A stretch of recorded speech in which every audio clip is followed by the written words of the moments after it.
A very good morning to one and all. Once again, welcome back to Geography class. In this class, we are going to talk and discuss about the last topic of this chapter, chapter number 4, Agriculture. Now, today topic of discussion is topic number 12, Exercises. So here we had completed the chapter. Now we are going to do the exercise. This is the very important topic of this chapter. First, we are going to have a recapitulation of whatever we had studied in this chapter. So quickly I am going to generalize the topic for you, so it's going to be easy to you to understand what you are going to have from this presentation. So basically this presentation is focusing on the question answers as well as the generalization of the chapter number agriculture. So if you have missed out all the videos of agriculture chapter, so this video will enlighten you and talked about you whatever the topic we have studied from this chapter.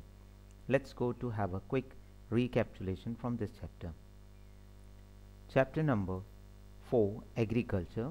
The following topic we had discussed up to now. First, types of farming. In the types of farming we had seen about the primitive subsistence farming, intensive subsistence farming, commercial farming. In that commercial farming, plantation also we had seen. So don't be confused with that. Already I had cleared all the doubts and difficulties related to commercial farming and the plantation. Both are same. Then next, the cropping pattern. So the cropping pattern, in that we have seen the cropping pattern, 3 major crop seasons in India, which are Kharif, Rabi and Zid. After that we had seen the major crops of India. In that major crops of India we had seen rice, wheat, millets, maize, pulses. That was the food cropping. Then the food crops other than grain. So in that we talked about rubber, fiber crop, cotton, jute and etc. After that we had seen technological and institutional reforms in agriculture, contribution of agriculture to the national economy, employment and output. And the last topic we had discussed about the impact of globalization on agriculture. So dear cadet, these many topics we had discussed in the chapter number 4, Agriculture. So I request you, please prepare the notes and please work on it. Next, moving further in the technological and institutional reform, in the previous presentation only I discussed all the things. You can go there and you can watch the video and you can get benefited. Next, moving towards the today's topic of discussion, as we had seen about the impact of globalization. So many students, they were asking about the definition. Surely I am going to discuss more about in economics about globalization. But still, for your information, for that, the globalization, the impact of globalization. First, the globalization, that means the process by which the business, or we can speak about the organization, develop international influence or start operating on an international scale. So just we talked about the cotton, the demand of Indian cotton in the Britain, the demand of indigo, the demand of different spices from the India southern part of our country were very valuable part, and now today also they are having a high value and a quantities, and they are exported in all over the world. Next, the minimum support price. So the minimum support price, the student also asked about that. So this is the minimum support price is a form of a market invention by the government. Then what is there? So it's going to ensure the agriculture producer against any sharp fall in the farm prices. So the MSP is price fixed by the government of India to protect the producer, farmer against the excessive fall in the price due to the bumper production in the year. Suppose any crop, the more production will be there, it's obvious the rate is going to be down. To fix that and to make the other things so that can be protected, so the government is fixing the minimum support price. Next, we are going to see about the question answers of this chapter. So here is the question number 1 for you. Question number 1, multiple choice questions. Which of the following describe a system of agriculture where a single crop is grown on a large area? So options are in front of you. I hope so now all the cadets are aware about that. This year we are going to have more multiple choice question in the examination. The term 1 exam is going to be full of multiple choice question. So I request you, please read the given question properly, and after that select the correct option. So here, shift agriculture, plantation agriculture, horticulture and intensive agriculture. Those who have studied this chapter very well, they are knowing about that. A single crop which is grown on a large scale, that is the plantation agriculture. So let's check out the answer. I hope so many of the cadet, they are knowing the answer. Let's see the answer.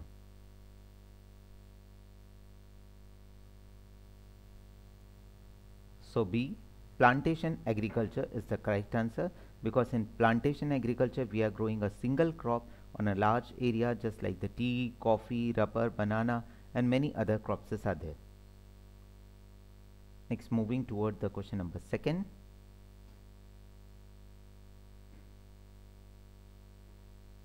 Question number 2. Which one of the following is a Rabi crop? So dear cadet, as we had discussed about the 3 seasons in that the Rabi, Kharif and Zit, out of this which crop is the Rabi crop?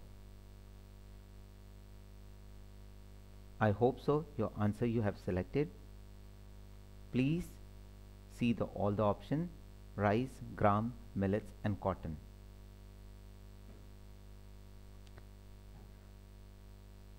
I hope so all the cadets, they have selected the answer. Those who have studied well, I think so they had selected the B as an incorrect answer. So let's check out their correct answer.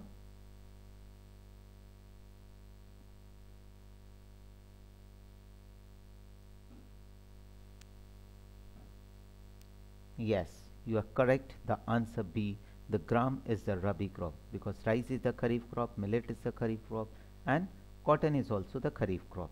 They are grown in the Kharif season. Moving toward the next question. Question number 3 is here for you. All the cadets, please read the question properly and select the correct answer. Question is speaking, which one of the following is a leguminous crop?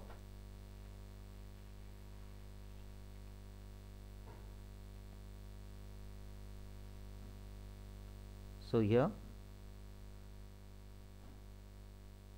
I hope so again the answer A is for you, the correct one.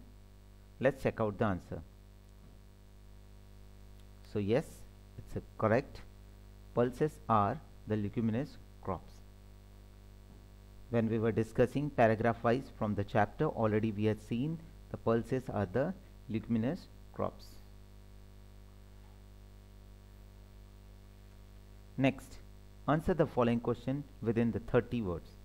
So dear cadet, name one important beverage crop and specify the geographical condition required for its growth. So as we are talking here, so we are going to have a discussion on that the tea. So tea is considered as an important beverage crop, and the tea plantation require the tropical as well as the subtropical climate, deep and fertile well-drained soil to grow, which is also rich in organic matter and humus. So here we are seeing about the question is asking one important beverage crop which we are drinking. So tea is that, and the specific geographical condition. So it's required the tropical as well as the subtropical climate and the deep and the fertile well-drained soil for grow. and which is containing the organic matter and humus also. So here the answer for you.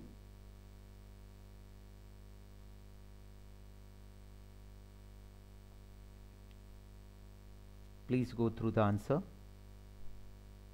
which I stated and which is written here, that is a little bit here and there, but you have to frame your own answer.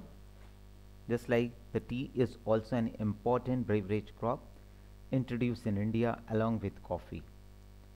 The tea plant grows well in tropical and subtropical, as I stated earlier to you, which require the deep and fertile well-drained soil rich in humus and organic matter. Tea bushes require warm and moist frost-free climate all throughout the year. So like this you have to frame your answer and you have to write in point wise. Next,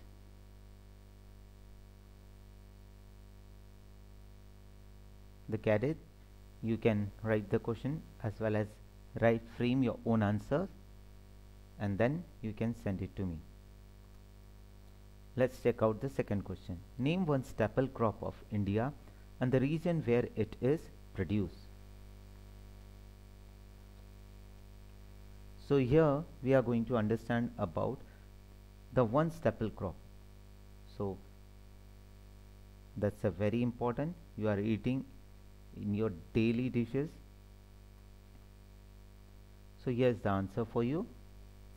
That means the rice is the staple food of India. It's grown in the plains of north and northeastern India and the coastal area and the deltaic region. I hope so. The answer is clear to you all. It's asking about name one staple crop of India and the areas where it is produced or grown. Next, moving further to see the next question. So we are going to see about the third question. Third question. Enlist the various institutional reform programs introduced by the government in the interest for farmers. So for the farmers, the government has implemented the number of the institutional reforms. So we are going to quickly see about what are the policies and programs the government has given the different provisions to the farmers. So here the answer for you.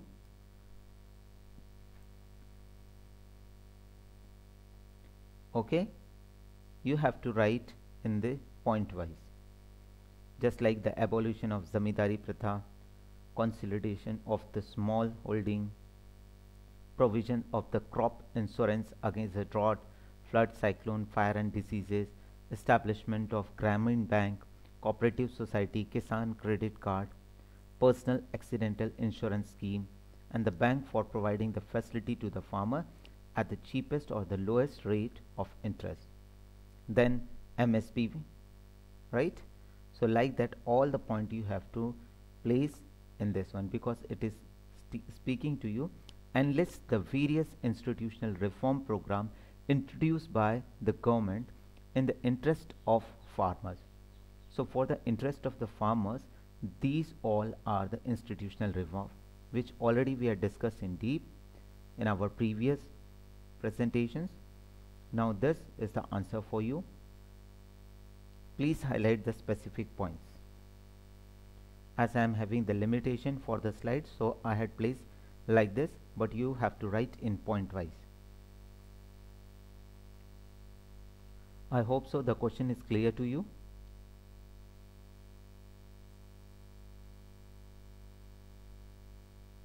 Next, moving toward the next question. The land under cultivation has got reduced day by day. Can you imagine its consequences? So here the question which is making you to think for that the land under the cultivation has got reduced day by day. Can you imagine its consequences? So the land which we were cultivating, so that cultivation process, the land cultivation holding process is reducing day by day. So there are n number of the reasons, right? First point is about the increase in population. Then the result, if we are thinking about population will be there, so the land under cultivation is going to be shortage. So land under cultivation will be shortage, so there will be shortage of the food grains, and it will result in the increase in the import of the food grains, which may cause the economics to the reel under the huge depths. So dear cadet, here is the answer for you. Let's check out the answer. If the land under the cultivation is going to reduce day by day, what will happen?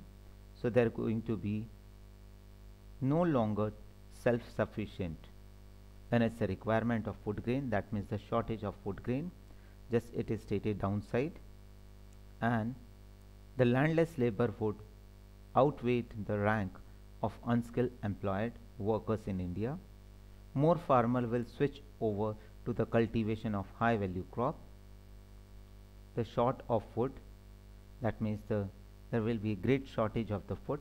The rise in the price of the food, import will be increases, will put the stretch on economics, and there is going to be a rise in the unemployment. Unemployment is going to be increased, import is going to be increased, the prices of the food is going to be rise, and there will be shortage of the food. Please think upon this question. What are the other specific point is coming to your mind? Please write it and please text to me also. Next, moving to have the another question. Answer the following question in about 120 words. So suggest the initiative taken by the government to ensure the agriculture production should be increased. So ensuring the increase in the agriculture production, what are the different steps the government has taken, and suggest the initiative taken by the government. So here we are going to talk about the green revolution, white revolution, land reforms. So many things are there, from 1970 to Kisan credit card and minimum support price. So all these things you have to merge together and write in point wise. This can be asked for the 5 marks in the PT1. Next, moving further to see the next question. Before moving ahead, I request you all, for this question the answer is going to be big, but you have to write in a point wise.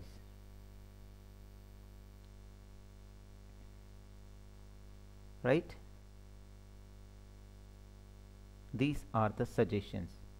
Suggest the initiative taken by the government to ensure the increase in the agriculture production. So this is the points, but already I stated to you what you have to write. Some of the initiative taken by the government which are following, you have to write like this. Then about the green revolution, white revolution, right? Then the government has abolished the zamindari pratha.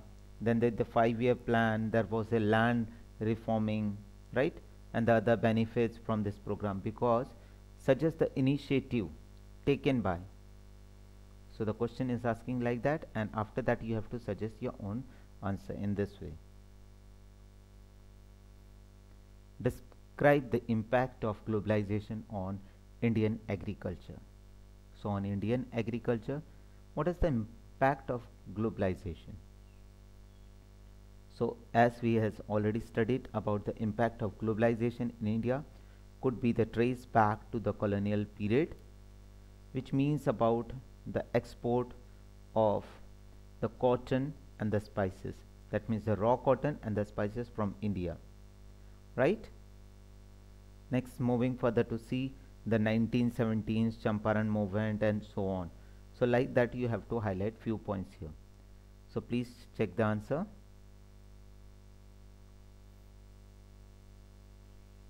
So by seeing this answer, you have to read this answer. After read the answer, you have to make your own points.